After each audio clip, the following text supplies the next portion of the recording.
கடந்த சில காலமாகவே மத்திய கிழக்கில் மோதல் நிலவி வருவது அனைவருக்கும் தெரியும். இத்தனை காலம் அமெரிக்க படைகள் இந்த தாக்குதல்களுக்கு உதவி செய்து வந்த போதிலும் நேரடியாக தாக்குதலில் இறங்கியது இல்லை.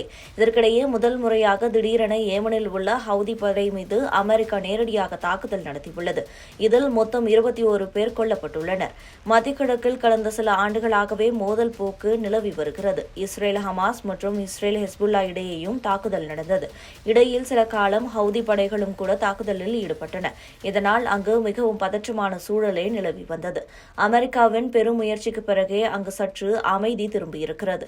இதற்கிடையே இப்போது யாருமே எதிர்பார்க்காத வகையில் ஏமனில் உள்ள ஹவுதி படை மீது நேரடியாக அமெரிக்கா தாக்குதல் நடத்தியுள்ளது. அமெரிக்க அதிபராக டொனால்டு டிரம்ப் பதவியேற்ற பிறகு ஹவுதிகள் மீது நடைபெற்ற முதல் தாக்குதல் இதுவாகும். இந்த தாக்குதலில் குறைந்தது 21 ஹவுதிகள் கொல்லப்பட்டதாக கூறப்படுகிறது.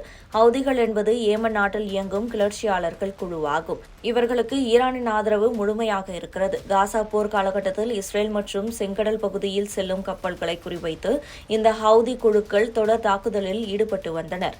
இந்த குழு மீதுதான் இப்போது அமெரிக்கா தாக்குதல் நடத்தியுள்ளது. ஏமன் தலைநகரான சனா இப்போது ஹவுதி கட்டுப்பாட்டில் உள்ளது. அங்கு மொத்தம் 3 இடங்களில் வெடிகுண்டு சத்தம் கேட்டதாக கூறப்படுகிறது. மேலும் குடியிருப்பில் இருந்து கடுமையான புகை மூட்டங்கள் எழுந்ததாகவும் சொல்லப்படுகிறது. இது தவிர ஹவுதிகளின் கோட்டையான ஏமனின் வடக்கு சாடா பிராந்தியத்திலும் தாக்குதல்கள் நடந்ததாக சொல்லப்படுகிறது. இது தொடர்பாக ஹவுதி தரப்பில் கூறுகையில், இந்த தாக்குதலில் பொதுமக்கள் 9 பேர் கொல்லப்பட்டனர். மேலும் 9 பேர் காயமடைந்தனர்.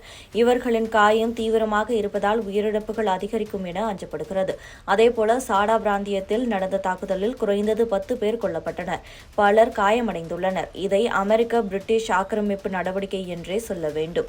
அமெரிக்காவின் மிருகத்தனமான தாக்குதலாகும். மேலும் சனாவில் மற்றொரு குடியிருப்பு பகுதியில் நடந்த தாக்குதலில் 2 பேர் கொல்லப்பட்டனர் என கூறப்பட்டுள்ளது.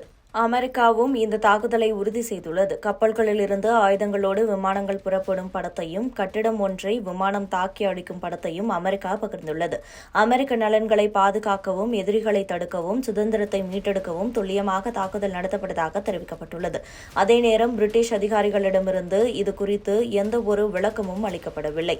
இதற்கிடையே டிரம்பும் இந்த தாக்குதல் குறித்து வெளிப்படையாக எச்சரித்துள்ளார். செங்கடலில் வணிக கப்பல்களை ஹவுதிகள் தாக்குவதை குறிப்பிட்ட டிரம்ப், அப்பகுதி பாதுகாப்பை உறுதி செய்யும் வரை தாக்குதல்கள் தொடர்ந்து நடக்கும். மேலும் ஹவுதி படைக்கு ஈரான் அளித்து வரும் ஆதரவையும் உடனடியாக நிறுத்த வேண்டும்.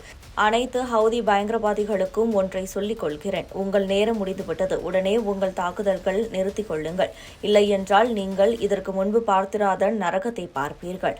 அமெரிக்க மக்களையோ அவர்களின் அதிபரையோ அல்லது உலகளாவிய வர்த்தக ரூட்டுகளையோ அச்சுறுத்த வேண்டாம். நீங்கள் அப்படி செய்தால் அமெரிக்கா உங்களை சும்மா விடாது என பதிவிட்டுள்ளார். அதே நேரம் அமெரிக்காவின் தாக்குதலை கண்டு ஒருபோதும் அஞ்ச மாட்டோம் என்றும் இதற்கு தக்க பதிலடி கொடுப்போம் என்றும் ஹவுதிகளும் பதிலடி கொடுத்துள்ளனர். இதனால் அங்கு பதற்றம் அதிகரித்துள்ளது.